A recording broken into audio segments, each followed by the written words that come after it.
gray characters in the trilogy, in the history of the show. It was created by Lucas, I think, as a particular standalone character. Saw Gerrera.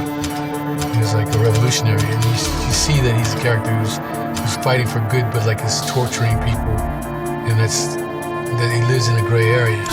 What he thinks by any means necessary, in order for us to win. And I think that was a really unique character to get to play in the Star Wars history.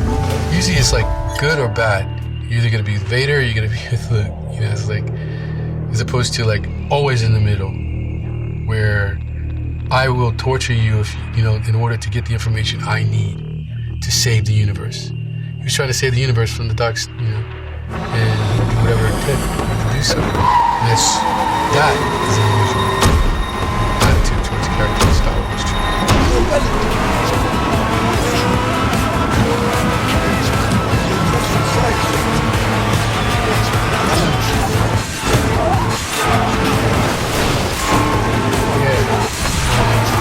When I first went there, I walked on the set, and it was a battlefield, and there was like a bunch of clones, dead on the ground and stuff. Troopers, It felt like a war zone. It was like a neutral zone.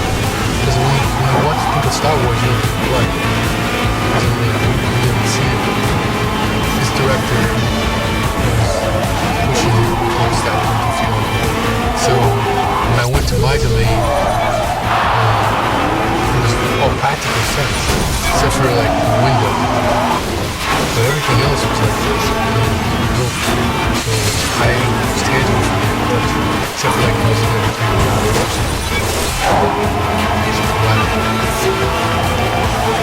Revival, I played Colonel. He was tasked with like communicating with these alien beings and brought in a team to be able to do so. And it was interesting because I was playing strength. I mean, as a leader, as an academic military man.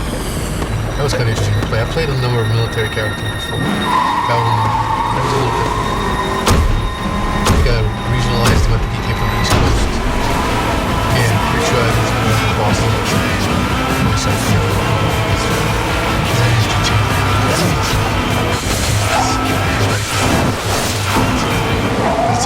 just helps you figure out what you can do. And if I tell you about Baltimore, Boston, you can't immediately start to like see what your thoughts are.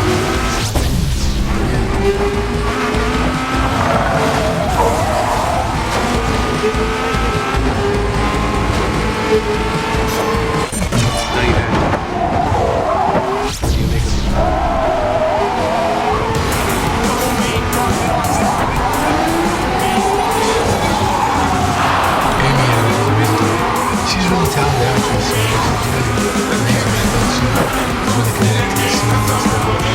Just kind of pushing herself to this level. And some of the work wasn't easy, some of the CG and stuff.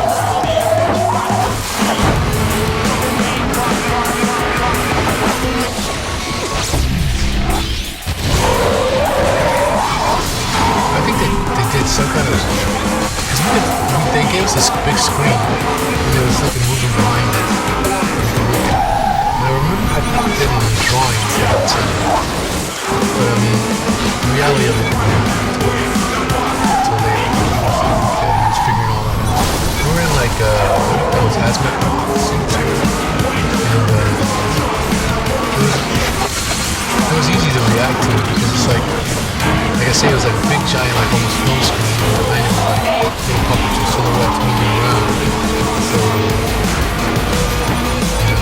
I think as a military guy at that point, I wasn't looking at any kind of state of fear. I was looking at it as an exercise of communication.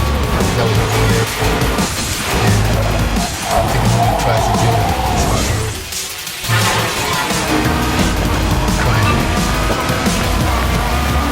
I play Joey, yeah. I had a last name. Joey is a soldier. He's a soldier in the British Army. And he falls in love with Jay Davidson's character.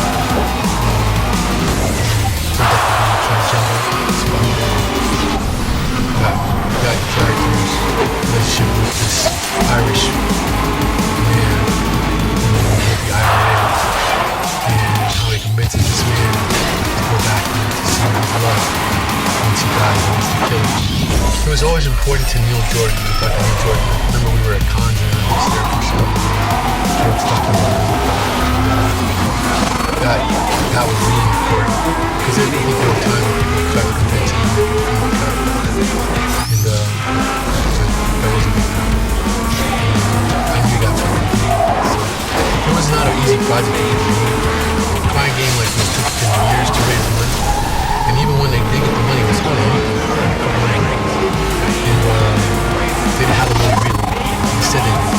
So I got there and like they weren't able to believe the things that they were supposed to really do. As far as getting the car and stuff. And I'm finally still like I'm sorry, but I'm gonna go to my theater every day and get the receipts to come back and run the next day for sure. That's kind of how it happened. We didn't have Miramax wasn't involved. I know I still wasn't involved until after we got it. So I always wanted to make it. You know, I think a lot of companies. I didn't work that long. 2 weeks I think I prepped. I aired for a part. Like longer than I actually shot.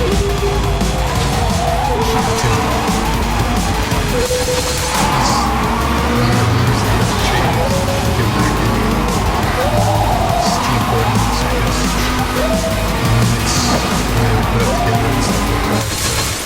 Oliver ended up doing the scene. He didn't have the scene on the scene. I said to him, we need to have a scene where the Black brothers come together too, because how they populated the infantry that time and period was populated greatly by minorities. I think the highest minority per capita would be the natives. They so asked them to do that, and he wrote it. He wrote the scene. It's just awesome. And then Platoon is an exercise in like forced method acting. We were brought off of the plane, we were just kids.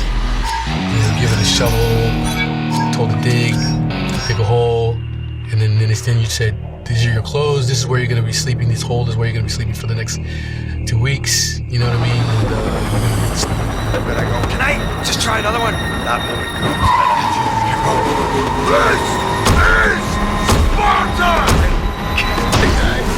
Turned out, and all my army are literally like this.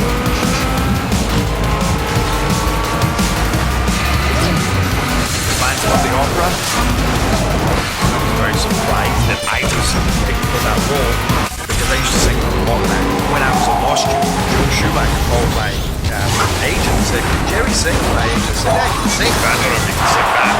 So it went from me going for my first ever singing to professor.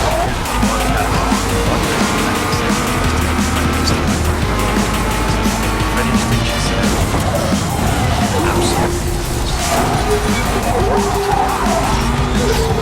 That's all I need.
Proud, Spartan proud, Ralph Lauren proud.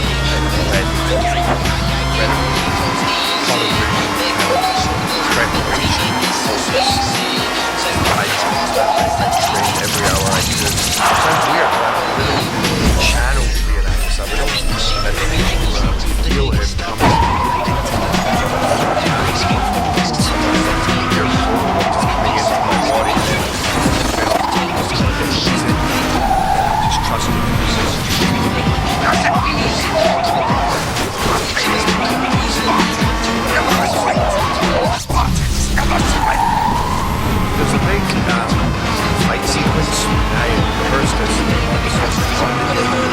First big action scene. Shooting. Three different times. Never something was not right. So one o'clock in the afternoon, we had to shot. It's basically said my son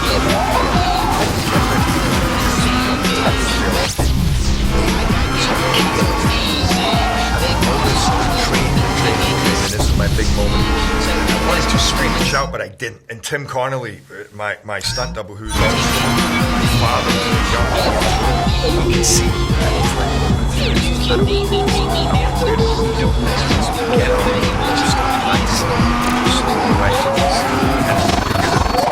get up, and I'm doing my moves, and I see his eye looking over, and then I see him speaking to somebody, and we go, okay, let's try one. Jerry, why don't we try?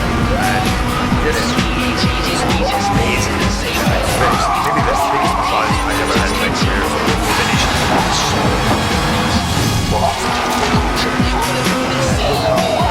And everybody started back up. We were like, loving it, all the stuff, and you know, everybody.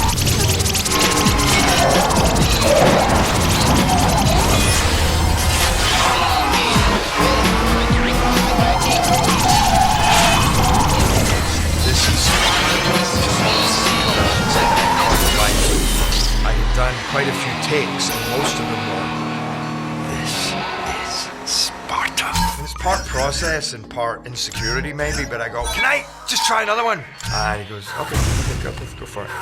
And that moment comes, and I just go, this is Sparta! The guy turn around, and all my army are literally like this. And I go up to Zach and I go, that was too much, huh? That was too much. He goes, yeah, but it was awesome! This is Sparta!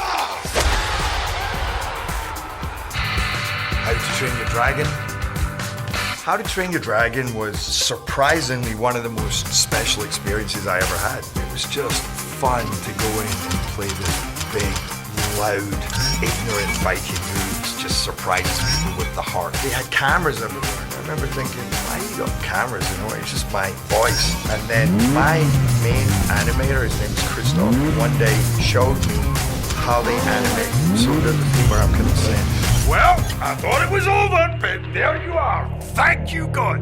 And yeah, I didn't realize I was moving so much, but that was me doing all of this. And then you see me in the movie, and it's literally animated just like I was doing. God, I almost gave up on you, but here we are. And it ties you into something. So like, nice. Okay, it's not just my voice. There's a bit more. You can crush the mountains, level waters, deep seas.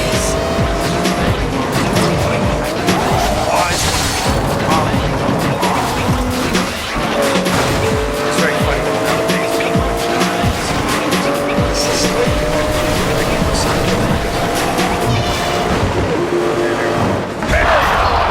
People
That's the first movie that I produced. And I was always playing the other ones, playing Colin. But I kept saying, I kind of want to play this character. But all my guys kept saying, no, just stick to the hero, stick to the hero. And we were trying to find somebody to play like Sheldon. We offered Jamie Foxx. And Jamie, he had cocky, and he is, said, no, like Sheldon. Well, played his role. We're all on the call. Jamie wasn't the call. We're all the producers.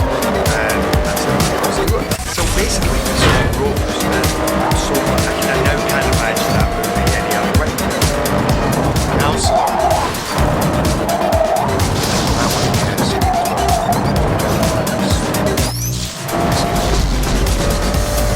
actually might want to cancel the rest of the I always felt like a certain point in the movie where the audience was doing things like he starts killing us. That was the vengeance that were in the audience. So mad.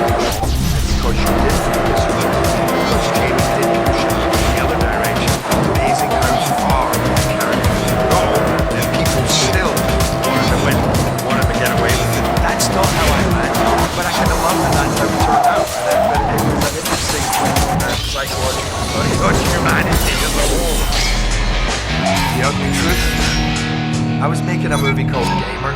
Every night at dinner, we'd all be having dinner, and I'd tell, I have perhaps 150,000 jokes. I grew up in that culture, and I still write them down. So I'd tell jokes, and then Tom and Gary would go, ugly truth. And I'm like, what is ugly truth? And they kept going, ugly truth, and winking. And I'm thinking, ugly truth. And I was assuming that it was some movie like Gamer. And then I sent me the script. Are you kidding me? You're going to get to say this? I had to roll. This is can I audition in an American accent? So I went in and I did my biggest scene in an American accent. And suddenly I was madly in love with Katie Highwood. Just like said, Overwatch, one of my favorite movies of all time. And we were on set together. And I'm like, how is this? Wanting to work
bring her up with cartoons. Like, we'd watch cartoons all the time, and I kind of did it for her. When they moved Billy Crystal into the booth with me when we were doing it, I can tell you how Martin Scorsese gives me as an actor. Watches in the black box, watches the monitor. He's come out of his box, guided by his assistant. He's never closer than a massive chaos. He stands in front of me.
And I watched 5 hours of newsreel footage at one sitting, decided that it was impossible, left the cinema and didn't look at any more footage ever again. But Attenborough made the impossible possible. It was like standing at the foothills of the largest ice-covered mountain you've ever seen, thinking, I'll go up 1 foot and slide down 5.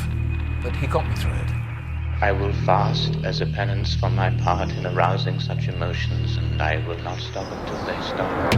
I think that the coincidence of loving him deeply as a man to portray did in part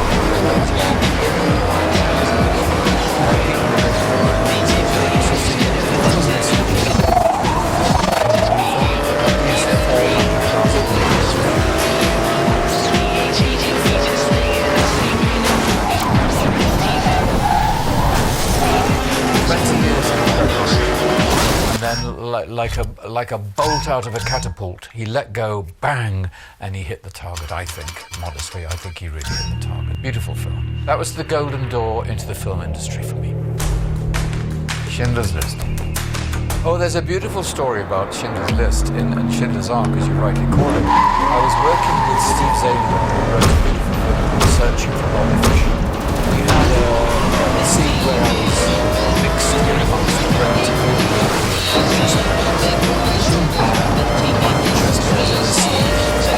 This rather worn paperback book and he handed it to me.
stopped on the pavement and said, "As you can see," that's one of my favorite answers. People say, "How are you?" I say, "Sexy man." I was doubting him quite because people did not believe the same person that happened back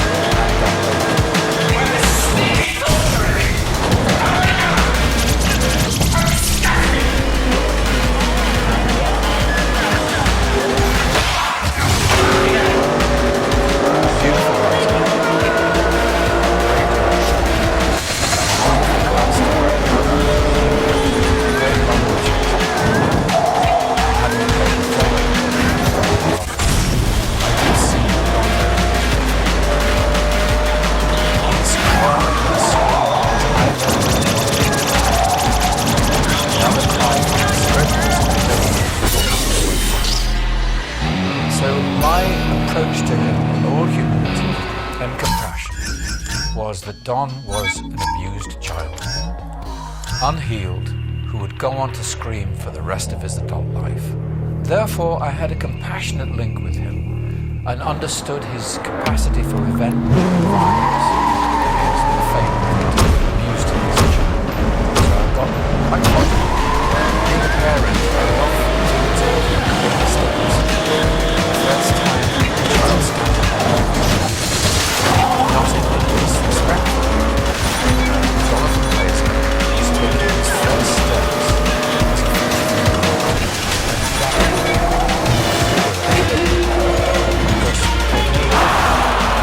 nothing is a copy of a copy of a copy.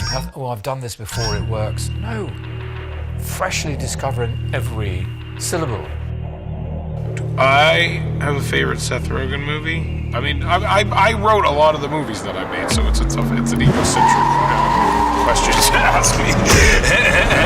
I have to pick one that I didn't write or direct by just to make it.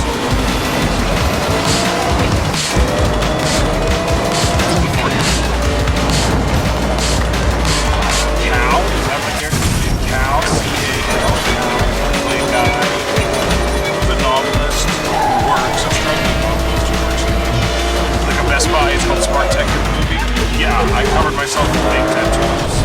It's because I went to a Best Buy. I don't do a ton of research but I went to a Best Buy to kind of see if there was anyone I could base my character on, and a lot of guys there were like tatted the fuck up, and I was like, oh, that's a funny thing.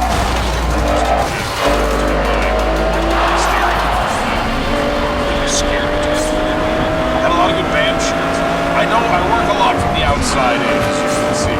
Tattoos, t-shirts, these are the things I base my characters on. But yeah, I wore I had a Liquid Sword t-shirt in that movie, and I wore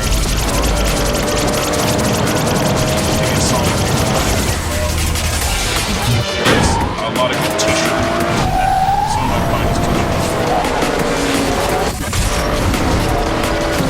It was, I had a small part of the movie.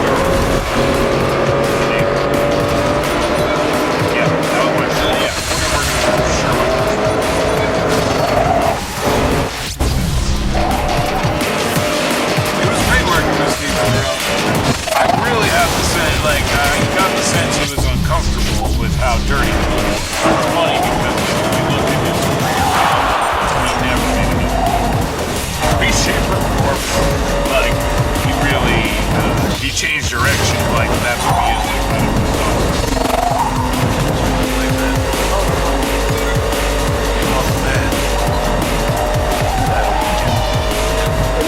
Went to,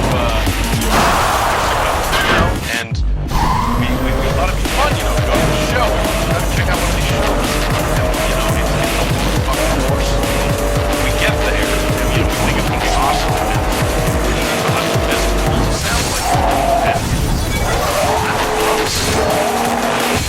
think of a fucking horse, you get there, it's a fucking horse. It was really giving. You know what? I don't go back.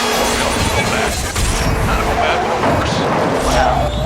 It was funny because it kind of reflected the dynamic in the movie where we were this filthy force of life in this guy. Did you see where Steve Crow gets his chest waxed?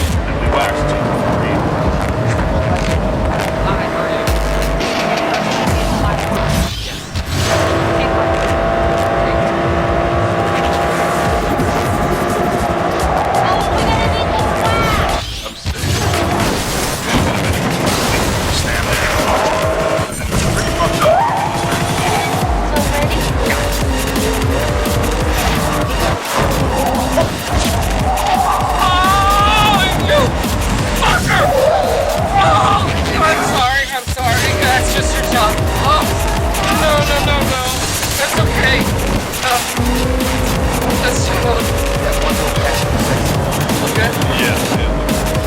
I remember that was like a mission. That was like, I was a co-producer on the movie, so I would get writing assignments. I remember one of my assignments was to make things for him to scream as he was getting waxed. So I didn't have to think of it.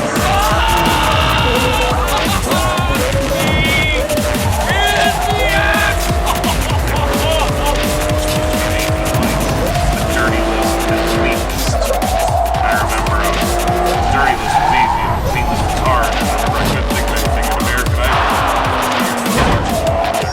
Kelly Clarkson. No, Kelly Clarkson!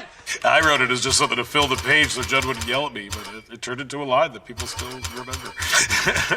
I remember there was a lot of discussion of like, how do we show the joy he has after losing his virginity? I remember Carell was like, I should just sing Age of Aquarius. And I'm like, oh, that's a very funny idea.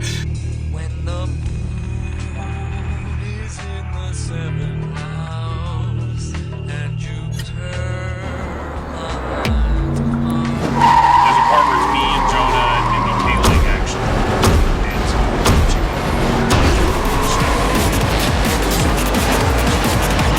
Jonah got eaten.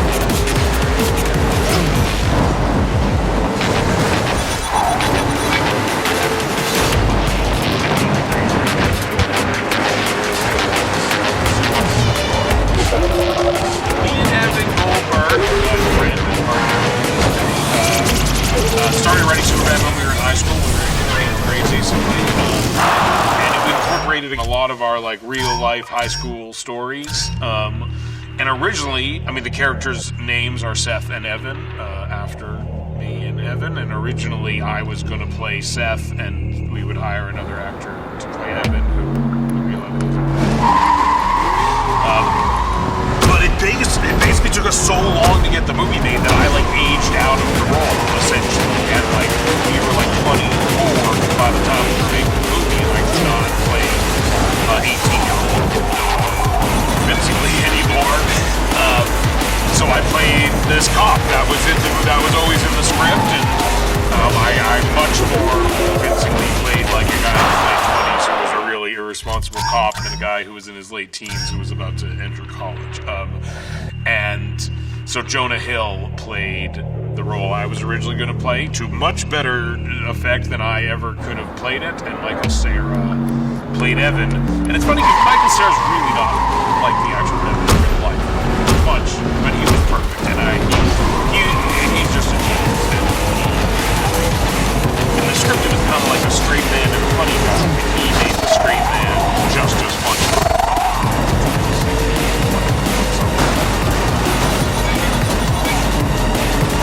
Now, Johnny Sweet, he's actually originally a 40-year-old virgin, and that was a scene I had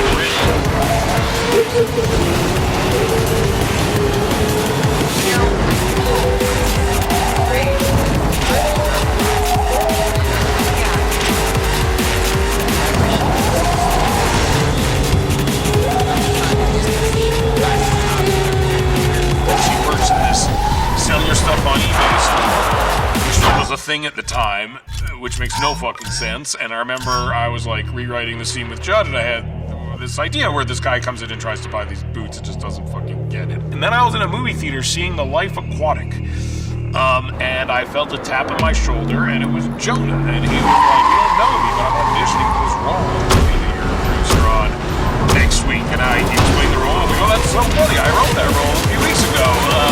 That's great." And he came in, and he was like brilliant. It was like one of these like, oh, this guy fucking beings funnier than most people you encounter when you're making knocked up. We were like, Jonah, like, he's brilliant. And then he kept on trying to convince us to put him in Superbad. No, we thought he was too old. And then I remember that one day we had him come like in my trailer and he knocked up and they killed him with like a camcorder.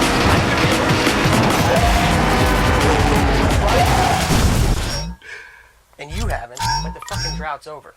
The floodgates are opening. We're gonna need to build a dam to stop the pussy juice from overflowing onto us. You're right. That's graphic. And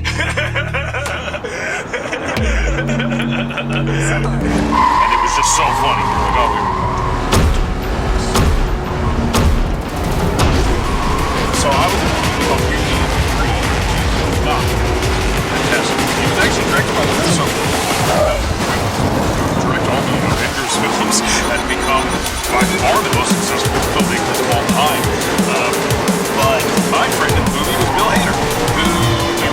6 months Saturday Night Live, like in a few episodes when we were filming it, and he was so funny. And I literally remember meeting him, and after a couple days, being like, we were already going to be making Superbad, and we were like, you should be the other cop with me in the movie. Whoa! Shit, we're still late. No. Yeah, I was, but Yes, he will. you think I'm not even fit the fuck out.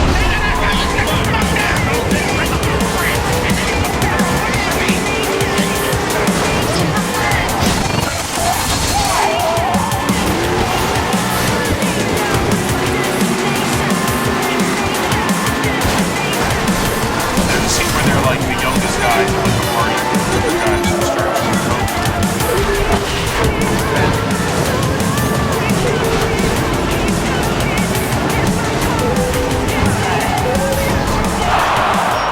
that happened to me and Evan. I did stand-up comedy as a kid, so I would hang out with the stand-up comics sometimes when I was like 16.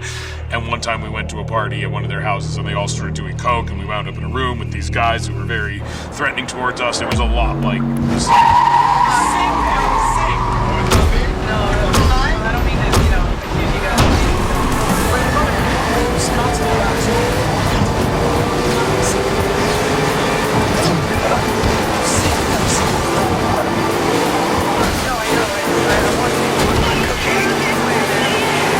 Fury Blood also happened. We were at a high school dance, and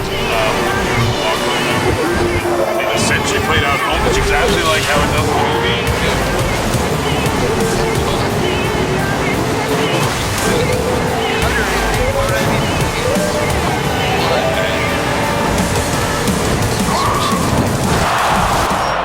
Yeah, so? Yeah, we were in the locker room and we saw this watch on a guy's pants, and we were all kind of like trying to figure out what it was, and we were like, dude, were you drinking wine? Like what? Like, and then we noticed like another group of guys in the other corner of the locker room having the exact same conversation, like looking at this watch on their pants. And then because there was two, we like pieced, we saw each other from across the locker room. We were like, oh, like we kind of pieced together what happened. You can't think of that has to happen. Great speakers. It was my first role. That was my first role. Ken Miller. He was like a gearhead kind of guy. Did a lot of drugs and probably too loud. In the early 80s. Yeah, it was the first time I really ever like spoke on camera or acted or anything like that. Remember, I'm very awkward. You can chart like my acting progression as the show goes on, for sure. And I like get much better as it goes on. It culminates in a pretty like strange, great episode. The girl I'm dating, Chelsea, very touchingly and sincerely, which, especially at the time, was pretty aggressive, I guess. I mean, it was, yeah, I mean, at least there was.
About it.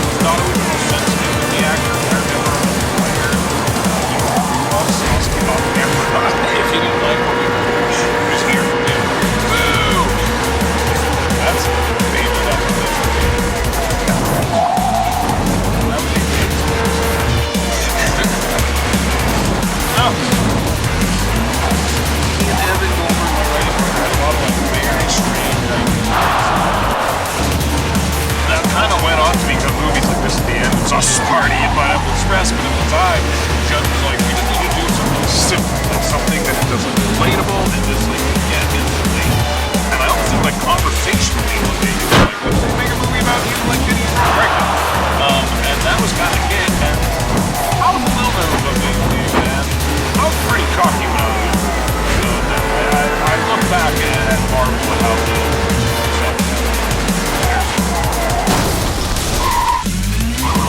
and we incorporated a lot from my real life. All my actual friends played my actual friends and roommates, and I lived with, I think, half the people who played my roommates.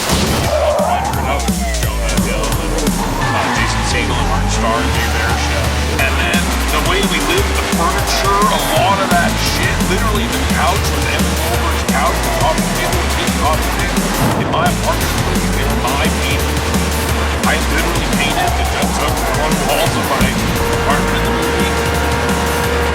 Yeah. I mean, just went like left my jokes you want to be any shit? Nothing. It was a lot from our real life. There's a joke from Martin. He's having a competition to see how long it's without shaving. You don't shave your beard or cut your hair for 1 year, and if you can do that, I will pay your rent. But if you shave, then you have to pay all 5 of our rents. Thanks for the free money, bitch. That was a thing that we would do with our friends. That movie, I mean, a lot of our movies are inspired by our real lives, and that one took a lot from what we were going through at that point. Me and Catherine Heigl got along really well when we were making the movie.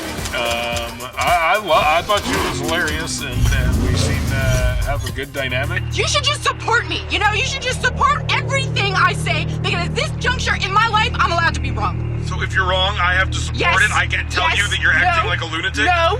No, okay. Oh, that's helpful. You have to do nothing. I've sacrificed a lot of shit to You do haven't this. sacrificed I haven't. anything. No, I've had to I haven't. sacrifice my job, my body, my youth, my vagina. Really, like, a lot of the movie is us fighting, yelling at each other, and she really uses good fighting.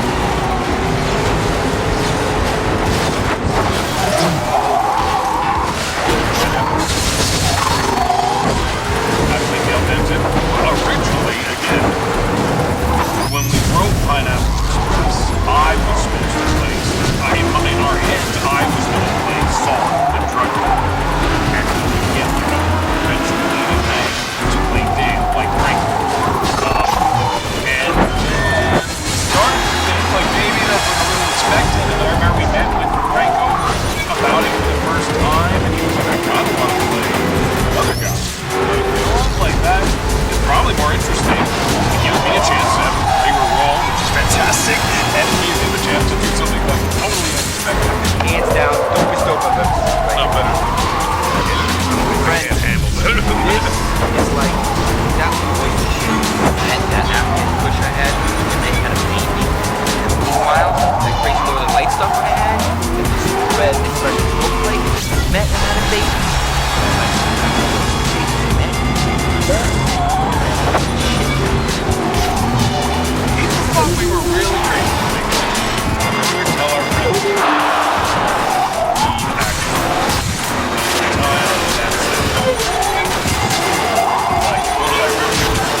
directions for directors, like, and instead of hiring the people who do these like big, like Wedding Crashers, let's hire someone who does like independent movies with like emotional stories that we really like, because we really knew that was like the most important thing, was, like the emotional stories, and that the movies be like a little deeper and a little more resonant than you expect them to be.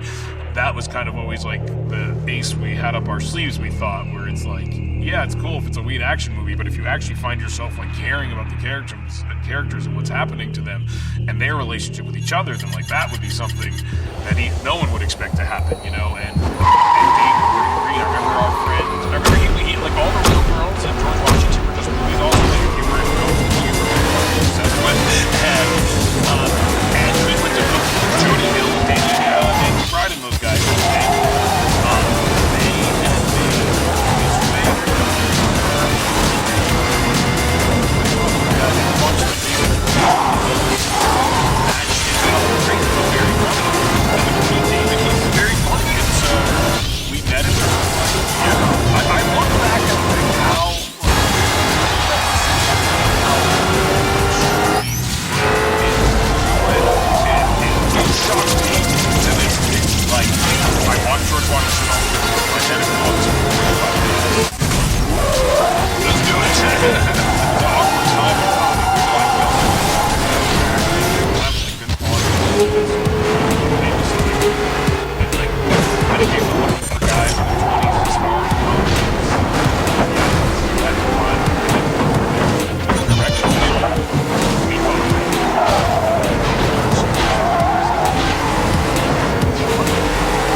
We've come up with. We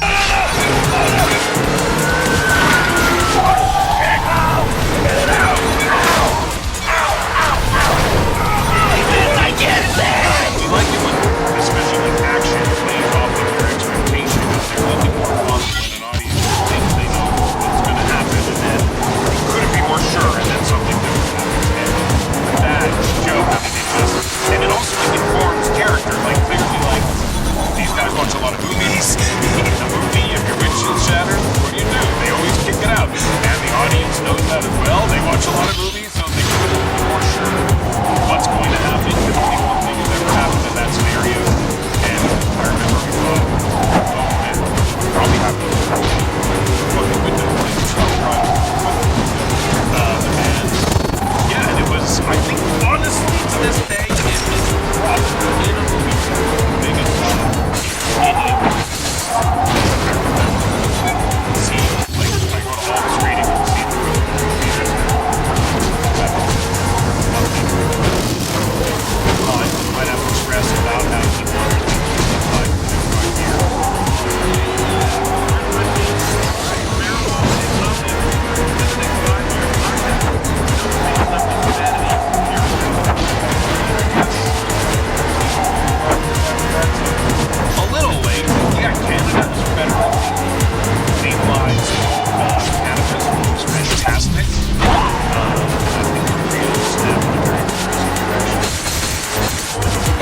still federally illegal, which causes huge problems for tons of people. And I think although America's like inching in the right direction, until they federally legalize it and give amnesty to people who've been charged with nonviolent crime.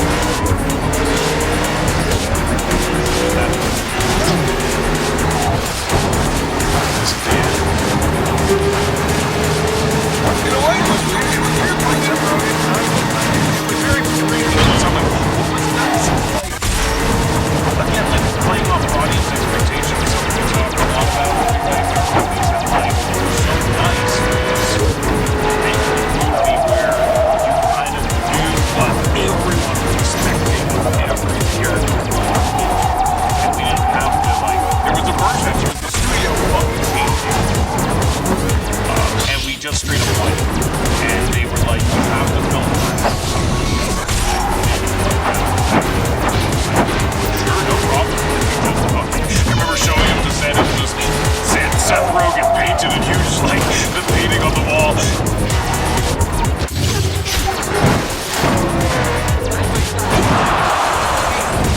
And it was just like, oh, this is gonna be harder than I thought. And then we actually started writing a version of the script where we don't play ourselves. And in an instant, it was just like, what the fuck are we? Like, it took so much out of the fun of the movie. And so we just left it fine. We didn't think on it worked. Yeah, it was fun because we like, I mean, we have this expectation of all of us. And he's kind of a nice, funny guy. He's trying to make everyone happy and be liked, you know, and then that became the basis for the entire character.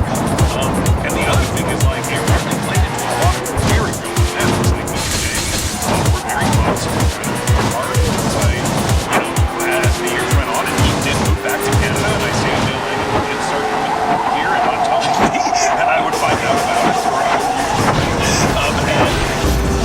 and at the same time, it was things like him and like he lived in that Jonah, even though Jonah talks sex to him all the time. I know what happened. Now, weed, video game, weed is tight. Weed is tight. It's awesome. Don't think sick references. Your references are out of here. Thanks, man. It was really like, it was probably more attempted by people think it is for a movie where we all play ourselves. Like, it got, I remember we sent Jay the first draft and he called us back and was like, whoa, like you guys really went there, huh? We're like, yeah, we went all the way there. Did you draft that one? Yeah, me and Evan. Was that you? Yep. It was fun, honestly. Like, it was technically very complicated. What we did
of how wonderful it is and tricking him into kind of expounding the glories of North Korea onto the world was a funny idea. And then it happened in real life with the President of the United States, so fucking A.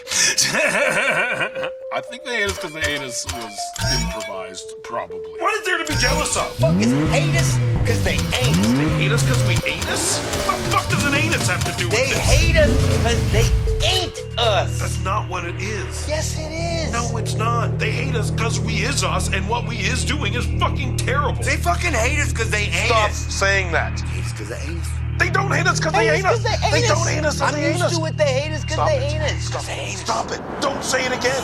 Seems like something yeah, that of all the things in that movie, that line is yeah, the scene where I shot the pistol on it, that was actually and then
best part is at the end of the night, he had a Segway that him and his wife came to the Magic Castle on Segways, which they had parked in the parking lot, just leaned against a wall.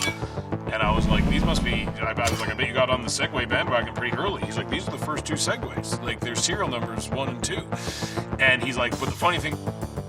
Thought I would forever be a doctor. I thought that was my path. I always like to say I was kind of Korean, just staying pre-med. Knocked up. I remember I put myself on tape, and Judd Apatow, the writer-director, was looking for an actor with medical experience. So I remember putting myself on tape for Knocked Up, and I didn't hear for 3 months. So I figured I didn't get the role, and then I got a call 3 months later from one of Judd's producers saying that running with the Knicks, but we're actually not starting production right now.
Improv group, and the director was Paul Feig. But I remember I was a big fan of the BBC Office, big fan of Ricky Gervais's version of the original version of The Office, and that time when I auditioned for the American Office, it was not necessarily a hit at that time.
wide open, and I went from a pretty anonymous character actor to a guy that's just 6 seasons and I'm still waiting on that movie. I remember Dan actually had seen an outtake of Knocked Up where Judd Apatow gave me a free take. He wrote the part of Senior Chang with me in mind. Kind of, he liked that place of authority with a little bit of unhinged. I would do takes on Community that was completely unhinged and improvisational, contrary to popular belief. I mean, you actually don't improvise much on television in general. I didn't really know that. It was like the first TV series I remember.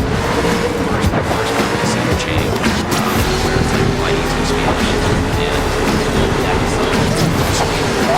well, I'll tell you why I teach Spanish. There's none of business. I don't want to have any conversations about what a mysterious and screwful man I am.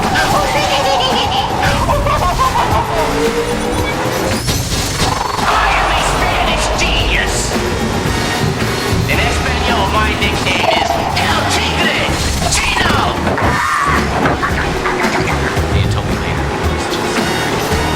his words carefully recorded after I realized that's not how you do it in television. That's not how Dan wants it. Pretty soon thereafter, I stopped it was at that point where I just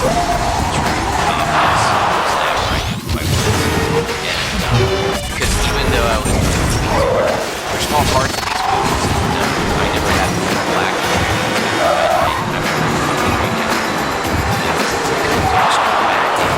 So I always wanted to be on the inspiration. Bob Burns, the gift that keeps on later retiring on the show, Dr. Yap. And Richard, he part of Dr. Yap, me and William, and I love doing animation.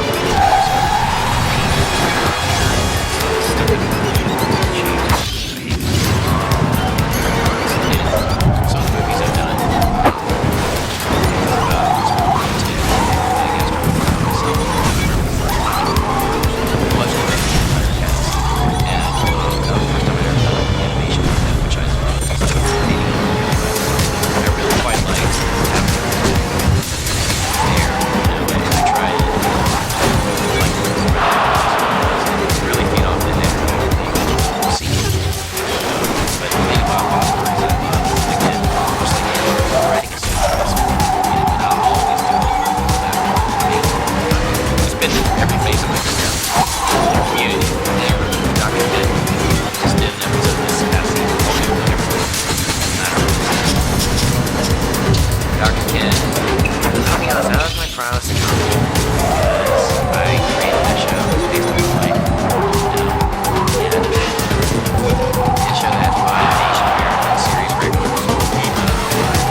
On editing and time cuts and time notes. By the end of the series, I was doing not only the editing, but I remember the showrunner went on vacation for a couple of weeks, and he trusted me enough to do the sound mixing. I mean, that's like real producer stuff. What I liked, it actually really helped me out as an actor because my improv is just very much just from self. Let's go. I just throw out the kitchen sink, and now when I improvise, I really pick and choose my spots. I'm a little bit more precise. I don't need to be gratuitous and just show everybody, hey, this is what we need to do, and I feel even more matured as an actor, and that comes actually from writing Crazy Rich Asians. When Dr. Ken got canceled, John Chu called me for maybe the part, and I'm a big fan of the books by Kevin Kwan. So within moments of that cancellation, I wanted to like the same part of Late Show. Shooting that movie, the very first scene, I think I was processing what had just happened on my own show, and it was so therapeutic.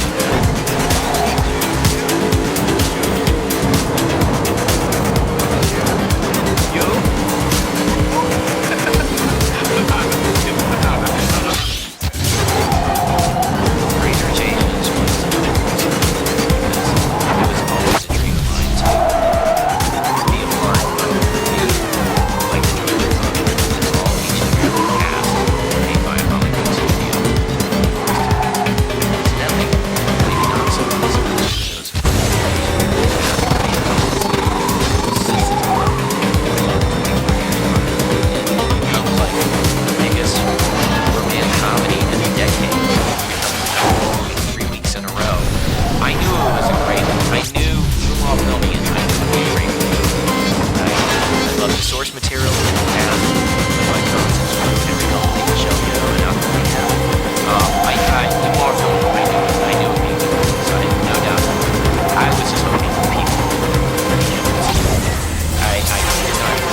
it's a very big deal, you know. And also, you know, I have 2 daughters, Alexa and Zoe. They're 11 years old, and they have these wonderful role models to look up to. I'm quoting Nico Santos, who's in the movie. Well, you made it to the top. I'm He says, impressed. this kind of If movie, you want to stick Rising around as long as Tides, I was have, you're all going to need boats. this. And Trust that's, me. you know, Enjoy it while you can. everything that Crazy Maybe I'll see you again. Masked Singer. The Masked Singer is Bizarre the most Creations popular presents like competition Blur. show in Korea and in Thailand. It also happens to be my mom's favorite show, coming from Korean background. And when I got offered the show, I was like, well, it's not my thing, you know, at all. And my mom was like, she showed me, she sent me links of the show. It's my favorite show. You've got to do this. And I was just kind of like, okay, this is not my thing. And I ended up just leap of faith. Like my mom was really, like, almost like adamant. We did this promo for Fox Network. Hi, I'm so-and-so. Hi, I'm Robin. I'm Jenna. And then it comes to me. I literally look at the camera like, I honestly don't know what I'm doing here. On this show, I'm literally up this guy live. I don't know anything about anything. And there could be these amazing singers and these amazing costumes. The whole point is to guess who this is. It's like a combo of American Idol, What's My Line, Concentration. It's like all like 4 like different genres. And I'm literally just getting paid to guess stupidly. I'm so freaking confused right now. I don't know who I am. You know, like I literally would do takes like this. You know, I think I know this is Senator Chuck Schumer. Welcome to the Masked Singer. So, like, all my takes were like completely. I was just having fun, just having a laugh, and just being completely stupid. And also hearing some amazing voices. And when you really get into like these are singers who or maybe performers who are known for singers. You don't know who they are.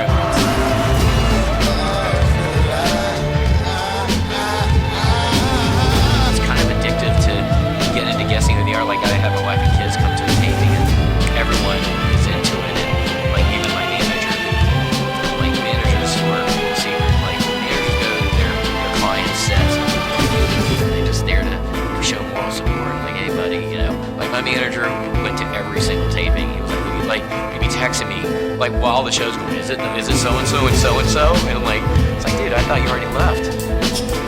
My Netflix special.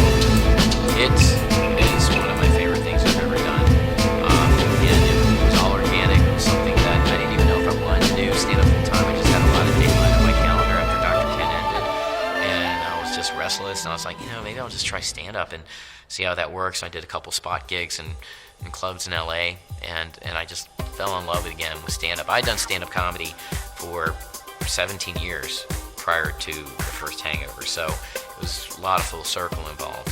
Maybe it's the doctor part in me. I always compartmentalize of it, like, oh, community's my acting school. Maybe Dr. Ken's my fellowship, you know?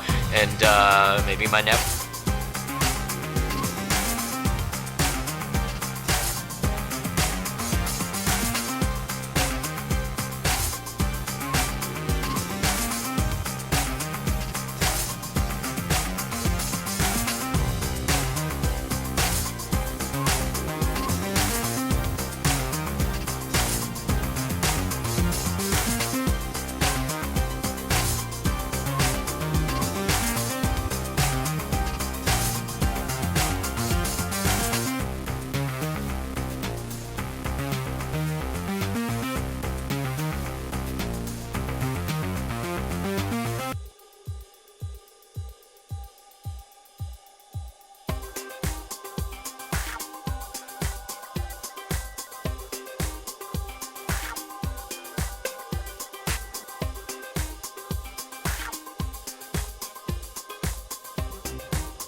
Hello!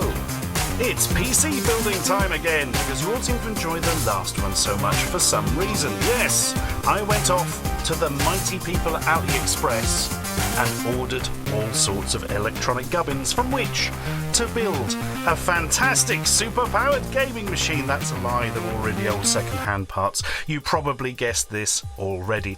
Now, I would expect AliExpress to be slightly better than Wish on this kind of stuff because, you know, AliExpress tends more towards the electronic and technical side of things. But let us see what parts I got, and then we can make a decision based on all the exciting documentary evidence that will be presented. In other words, we're going to look through all the parts and then talk about it and build it and see if it works. That's nice and simple, isn't it? So, I went in with a slightly different plan this time. I wanted to see the best PC I could make. Well, compatible parts that were the highest end of what I could get would perhaps be a more accurate way of saying it, for £175 all in, including all shipping and all that kind of stuff. So basically, this cost just under £175. In fact, it cost £173.95. That's £1 and 5p I've saved, which I can spend on sweeties and comics. So, well, isn't it? So, I went in with a slightly different plan this time. I wanted to see the best PC I could make. Well, compatible parts that were the highest end of what I could get would perhaps be a more accurate way of saying it, for £175 all in, including all shipping and all that kind of stuff. So basically, this cost just under £175. In fact, it cost £173.95. That's £1 and 5p I've saved, which I can spend on sweeties and comics. So, let us begin where all computers generally begin, the motherboard. This, oh best beloveds, is an Asus P5QPL-AM, or Asus if you prefer to pronounce it that way for some reason. It's very old, and this seems to have had a fair bit of use over the years. There's a fair bit of mottling and stuff on the side of the ports there. So yeah, this takes a fairly old processor, as we will see in a moment. You're not exactly going to be running the latest games on highest settings through this thing, no matter what graphics card you can manage to squeeze onto it. Yeah, it was £17.13, and the cheapest I could find it on eBay UK was £25, so bit of a bargain there, I think, guys. But yeah, it's a good motherboard, it's a good make, it's solid, it's just not the latest, shall we say, which is a polite way of putting it. Hell, if you look on the back here, yeah, you've got ports there that we don't generally use in this day and age. Also PS2 even for keyboard and mouse. Blimey. Those were the days, weren't they? Well, at least we got it for a decent price, and importantly it did come with the backing plate, which you do need for installing it in the case. I gotta say though, it's